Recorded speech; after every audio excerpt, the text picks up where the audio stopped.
Алексей стоял на пороге старого московского дома. Сердце колотилось, как барабан. Когда дверь распахнулась, и перед ним возник Дмитрий, его первая любовь, которую он предал 10 лет назад ради нормальной жизни. Маленький сын Алексея. Миша. В костюме супергероя.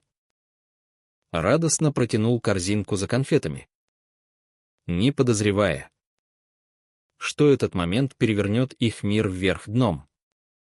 Дмитрий замер. Его глаза расширились от шока.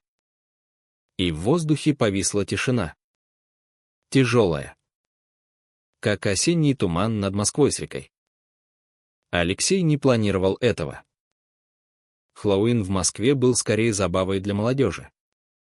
Но Миша, 6 лет от роду, упросил отца пойти по домам в их тихом районе Арбата. «Папа, все дети так делают», — твердил мальчик. И Алексей, уставший от одиночества, согласился. Он был одиноким отцом.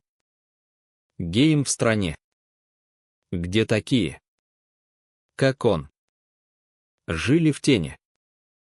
Его бывшая жена, суррогатная мать на самом деле, оставила Мишу ему после развода. Когда поняла, что Алексей не сможет притворяться вечно. Теперь они вдвоем. И этот вечер должен был быть веселым отвлечением от рутины. Но дверь открылась, и прошлое хлынуло наружу. Дмитрий выглядел старше, но все тот же широкие плечи, темные волосы с проседью, глаза, в которых когда-то тонул Алексей. Они встретились в университете. В те времена, когда гей-сообщество в России пряталось в подполье. Любовь вспыхнула тайно, страстно. Но давление семьи Алексея сломало все. Его отец, строгий военный, узнал и поставил ультиматум: или ты женишься, или тебя нет в этой семье. Алексей выбрал предательство, бросил Дмитрия. Женился на подруге, которая знала правду, но согласилась на фиктивный брак ради ребенка.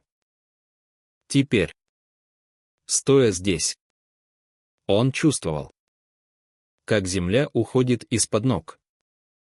«Дядя! Конфеты!» — пискнул Миша, дергая отца за руку. Дмитрий моргнул, пытаясь взять себя в руки. «Конечно. Малыш», — пробормотал он, доставая из миски шоколадки. Его жена, или кто она, крикнула из глубины дома: «Дима! Кто там?» Алексей отступил, бормоча «спасибо», и потащил сына прочь. Но Дмитрий шепнул: «Подожди. Нам нужно поговорить». На следующий день Алексей не мог сосредоточиться на работе. Он был программистом в небольшой IT-компании, где коллеги шутили над одиноким папашей, не подозревая о его секрете. В России быть геем означало рисковать всем: работой, друзьями, даже опекой над ребенком. Закон о пропаганде висел дамокловым мечом. И Алексей жил в постоянном страхе. А теперь Дмитрий. Почему он живет в этом доме? Алексей помнил, как Дмитрий уехал в Петербург после разрыва, сломленный и полный горечи. Вечером раздался звонок. «Это я», — сказал Дмитрий по телефону. «Встретимся в кафе на Арбате. Завтра в полдень». Алексей хотел отказаться, но что-то внутри толкало его вперед. Он нанял няню для Миши и пошел. Кафе было уютным, с видом на пешеходную улицу. Но атмосфера накалялась. Дмитрий сидел за столиком, сжимая чашку кофе. «Почему ты здесь?» — спросил он сразу. «С ребенком. Ты женился». Алексей рассказал все о браке, о ребенке, о разводе. Я думал, это правильно. Отец заставил. Общество . Дмитрий усмехнулся горько. Общество. А я. Ты сломал меня. Леша. Я пытался жить дальше. Но . Оказалось. Дмитрий тоже женился. Имеет дочь. Работает учителем истории в школе. Но его брак — фасад. Как и у Алексея. Я никогда не забыл тебя. А теперь ты стучишь в мою дверь с сыном. Это знак. Разговор перешел в спор. Алексей обвинял Дмитрия в том, что тот не боролся за них. Дмитрий — Алексея в трусости. «Ты выбрал семью вместо меня», — кричал Дмитрий шепотом. Алексей чувствовал вину. Но и гнев. А что я мог? В России нас бы уничтожили. Они расстались, обещая подумать. Но внутри Алексея бушевала буря.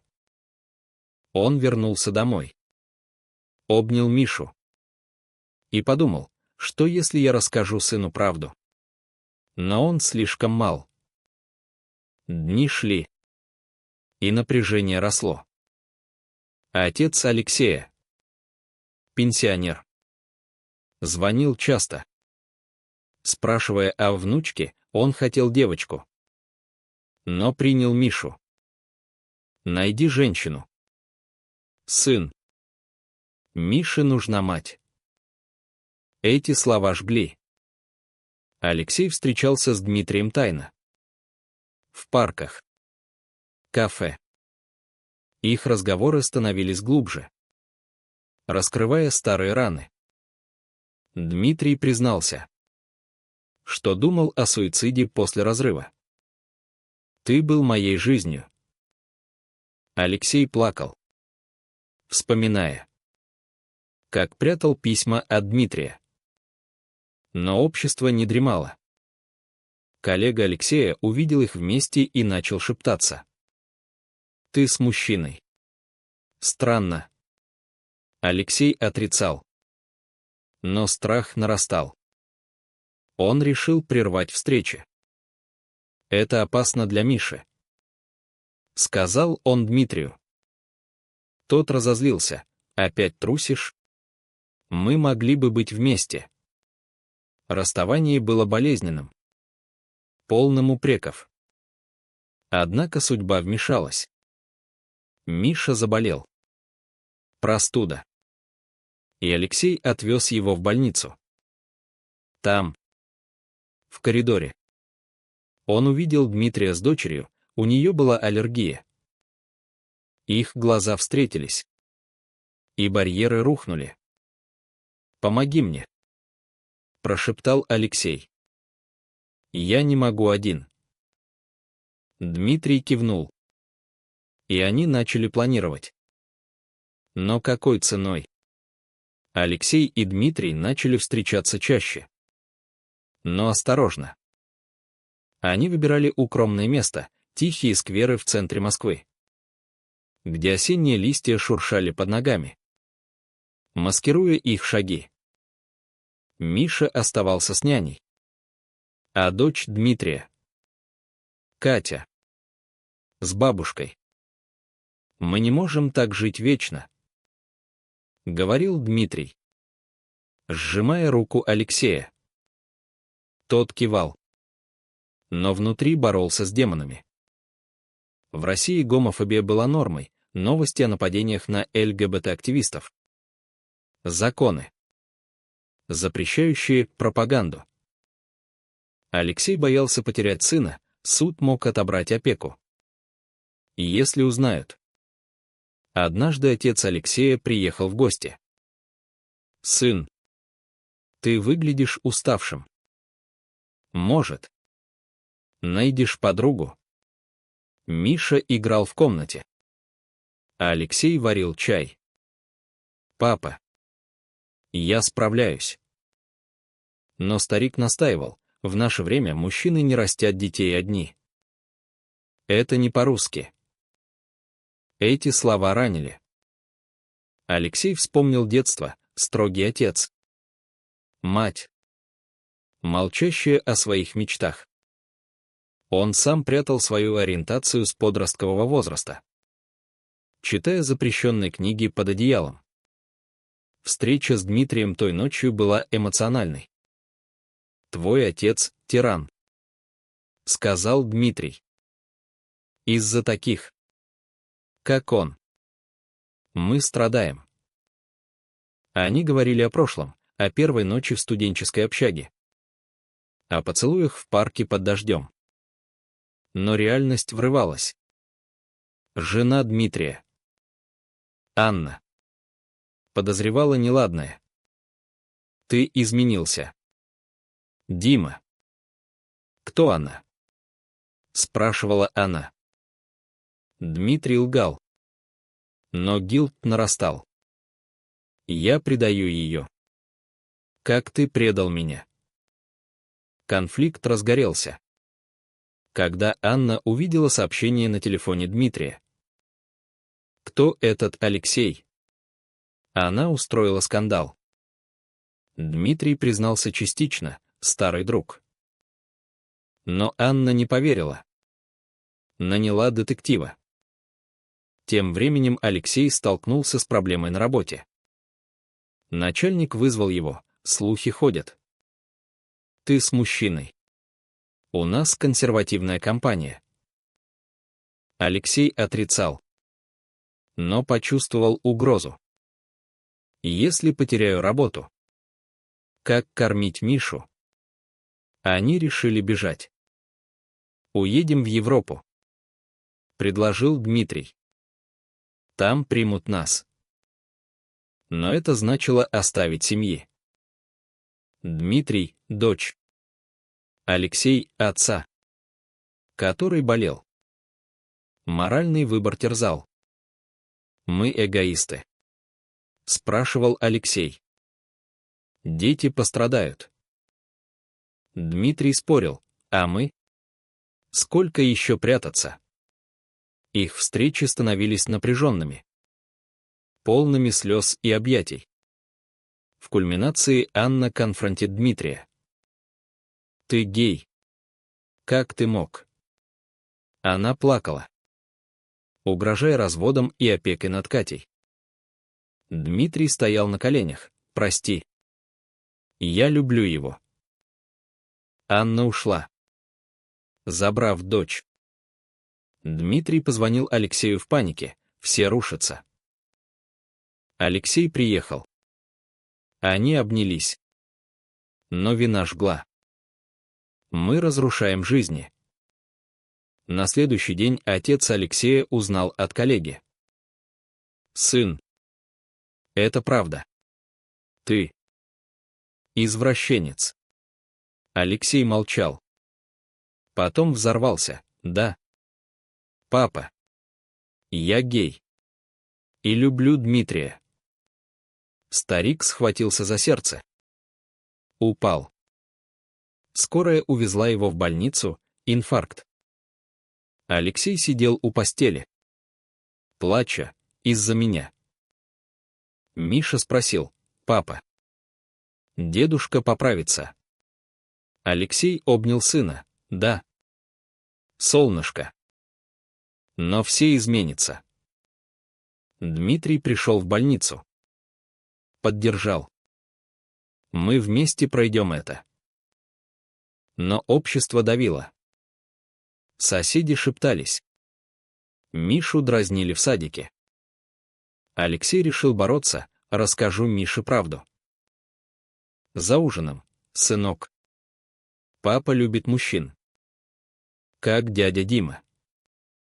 Миша кивнул: «Круто. Пап, можно ему конфеты? Но цена была высокой. Анна подала на развод, требуя опеку. Дмитрий потерял работу, школа не хотела такого учителя. Они снимали квартиру вместе. Но страх не уходил. «Стоило ли?» — спрашивал Алексей. Дмитрий отвечал: «Да». За любовь. Конфликты множились. Отец Алексея отказался видеть сына. «Ты мертв для меня». Это сломало Алексея. Он впал в депрессию. Дмитрий ухаживал, но сам страдал. Мы выбрали правильно. Их отношения трещали. Споры о будущем. В один вечер Миша сказал: «Папа, я хочу к дедушке». Алексей заплакал. Он позвонил отцу, умоляя: «Папа, прости». Старик смягчился: «Приходи один». Встреча была тяжелой. «Ты разрушил семью», — сказал отец. Алексей ответил: «Нет, я строю свою». Вернувшись, он нашел Дмитрия с вещами. «Я ухожу. Слишком больно. Алексей, бегет, не предавай нас». Дмитрий остался. Но трещина осталась. Напряжение достигло пика. Алексей и Дмитрий жили вместе. Но тайно. Миша и Катя привыкали к новой семье. Играли вместе. Но вопросы сыпались. Почему мама ушла? Дмитрий объяснял мягко. Но вина не уходила. В России такие семьи были редкостью. И общество реагировало агрессивно. Соседи писали жалобы в опеку, дети в опасности. Алексей боролся за работу. Он уволился и нашел фриланс, программируя ночами. «Мы выживем», — твердил он. Но внутри сомнения грызли. Я предал отца, жену, теперь детей. Моральные дилеммы мучили. Дмитрий предлагал эмиграцию, в Германии нас защитят. Но Алексей колебался. А корни? Родина. Конфронтация с Анной была неизбежной. В суде она обвиняла: Дмитрий – плохой отец. Он гей. Судья. Консерватор. Хмурился. Дмитрий защищался: любовь не преступление. Алексей свидетельствовал, рискуя всем: мы хорошие родители. Но пресса подхватила статьи о гей-скандале в Москве. Они стали мишенью. Друзья отвернулись. Старый приятель Алексея сказал: «Ты позоришь нас». Дмитрий потерял всех коллег. Изоляция давила. Ночью они говорили: стоило ли жертвовать? Алексей вспоминал первую любовь, прогулки по Невскому. Когда Дмитрий был в Питере. Мы были счастливы тайно. Теперь в аду. Миша пострадал. В школе его дразнили: «Твой папа – пидор». Мальчик дрался. Пришел домой в слезах. Алексей обнял: «Сын, быть геем – нормально. Но люди жестоки». Это пробудило в нем гнев. Он присоединился к ЛГБТ-группе онлайн. Анонимно. Делился историей. Отец Алексея позвонил: «Вернись к нормальной жизни. Ради Миши». Алексей отказал: «Это моя нормальность». Старик сломался. Признался: «Я боялся за тебя. В мое время геев сажали». Это было откровением. «Папа, прости». Они помирились частично. Но дистанция осталась. Дмитрий столкнулся с предательством. Его сестра сообщила в полицию: пропаганда. Пришли инспекторы. Допрашивали. Вы влияете на детей. Они отрицали. Но страх парализовал. Мы потеряем все, шептал Дмитрий. В кульминации Анна предложила сделку: оставь Катю мне, и я отзову иск. Дмитрий разрывался. Она моя дочь. Но для мира. Алексей спорил: не жертвуй. Борись. Они пошли к адвокату, специалисту по ЛГБТ правам. Шансы малы. Но есть. Борьба пробудила в них силу. Они вышли на митинг. Маскированные. Кричали за право. Но риск был высок: арест. Насилие. Вернувшись, Алексей сказал: я горжусь нами. Дмитрий поцеловал: вместе навсегда. Но накопились. Миша стал замкнутым. Катя плакала по маме. Алексей впал в депрессию. Пил антидепрессанты. Цена слишком высока. Дмитрий утешал. Но сам сомневался. В один день отец Алексея приехал. «Внук, как ты?» Миша обнял деда. Старик посмотрел на Дмитрия. «Ты любишь моего сына?» Дмитрий кивнул. «Тогда береги его». Это было благословением, но хрупким. Конфликты продолжались. Анна выиграла частичную опеку. Катя жила по неделям. Дмитрий страдал: я потерял дочь из-за нас. Алексей винил себя. Может, стоило молчать. Они решили эмигрировать. Собрали документы. Но бюрократия тормозила. Визы. Деньги, все было сложно. Россия не для нас. Вздохнул Алексей. Пробуждение пришло в разговоре с Мишей. «Папа, я хочу быть как ты, смелым». Это тронуло. Мы сделали правильно. Но сомнения остались. Правильно ли жертвовать детьми ради любви? Переезд стал реальностью. Алексей и Дмитрий подали на визу в Нидерланды, где ЛГБТ-права защищены. Но процесс был мучительным: интервью. Доказательства преследования. «Расскажите о угрозах», — спрашивал консул. Они делились историями: анонимные угрозы в соцсетях, звонки от патриотов. Миша и Катя ждали, не понимая Фули. Анна усилила давление. «Не забирай дочь за границу». Суд запретил выезд Кати темпрерли. Дмитрий разрывался: оставить ее или бороться.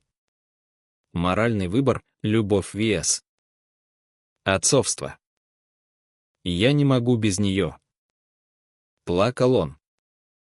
Алексей поддерживал: мы найдем способ. Общество реагировало. Статья в газете: гей-пара бежит из России. Комментарии полны ненависти: предатели. Друзья звонили. Уговаривали остаться. «Здесь твоя родина». Но Алексей отвечал: родина, где нас ненавидят. Отец Алексея помог у Нефпецтедлы. «Я дам деньги на переезд. Ради внука». Это было поворотом. Старик осознал: я ошибался. Живи свободно. Они обнялись. Слезы текли. Но предательство пришло от unexpected стороны. Коллега Дмитрия сообщил в опеку: дети в гей-семье — риск. Инспекторы пришли снова. Осматривали квартиру. Все в порядке. Миша спрятался. Катя плакала. Дмитрий взорвался: мы лучшие родители. Борьба в суде была эпичной. Адвокат аргументировал: ориентация не влияет на воспитание. Анна свидетельствовала против: он лгал мне годы. Судья колебался, но решил в пользу совместной опеки, разрешив выезд. Победа была горькой. Анна попрощалась с Катей в слезах: «Мама любит тебя». Дмитрий обнял экс-жену: «Прости за боль». Переезд приблизился. Они упаковывали вещи. Миша возбужден, в новую страну. Но Алексей тосковал по Москве, Кремль, Арбат. Воспоминания. В аэропорту напряжение пикт. Отец приехал проводить: будь счастлив. Сын. Они обнялись. Дмитрий шепнул: наша новая жизнь. В Амстердаме все изменилось. Свобода дышала, радужные флаги. Пары Ев на улицах. Миша пошел в школу, где Дрверсорти праздновали. Катя адаптировалась. Звонила маме. Но адаптация была тяжелой. Язык. Культура, шок. Алексей скучал по друзьям. Дмитрий — по работе. Стоило ли? Спрашивали они. Конфликты не ушли. Миша спросил: папа, почему мы уехали? Алексей объяснил: за безопасность. Но сын тосковал по деду. Пробуждение пришло грэджурли. Они женились в Нидерландах. Простой церемонией. Теперь официально. Улыбнулся Дмитрий. Миша и Катя были свидетелями. Но прошлое хаунтит. Звонки от Анны: Катя скучает. Отец болел. Алексей летал назад. В один день Дмитрий сказал: я жалею о боли. Но не о выборе. Алексей кивнул: мы заплатили цену. Но обрели свободу. Семья укрепилась. Дети росли толерантными. Алексей нашел работу в ИТ. Дмитрий — преподавание. Но вопросы ремейнт. Правильно ли бежать? Или бороться на родине? Новая жизнь в Амстердаме расцветала. Но шрамы оставались. Алексей смотрел на каналы, вспоминая Москву-Трику. Мы беженцы любви. Шутил он. Дмитрий работал в школе, где его ориентация была нормой. Миша и Катя учились. Заводили друзей. Но ночные кошмары, преследования. Суды. Отец Алексея приехал в гости. Здесь все иначе. Удивлялся старик. Он увидел счастливого сына и смягчился: я гордюсь тобой. Это исцелило раны. Анна прилетела за Катей на каникулы. Спасибо. Что позволяешь? Сказала она Дмитрию. Они поговорили мирно: мы все пострадали. Прощение пришло. Но общество в России не изменилось. Новости: новые законы против ЛГБТ. Друзья писали: ты правильно уехал. Алексей помогал онлайн, поддерживая активистов. Внутренние конфликты угасали. Мы выбрали жизнь, говорил Алексей. Дмитрий соглашался, но цена: семьи разорваны. Дети выросли. Миша, подросток, сказал: папы, спасибо за смелость. Катя добавила: я горжусь. Кульминация — возвращение в Москву на похороны отца. Алексей стоял у могилы. Дмитрий рядом. Он простил меня. Они посетили старый дом, где все началось. Здесь мы встретились снова. Вернувшись в Амстердам, они осознали, путь был правильным. Несмотря на жертвы. Но вопрос висит, было ли правильно жертвовать всем ради личного счастья? Или стоило остаться и бороться с системой?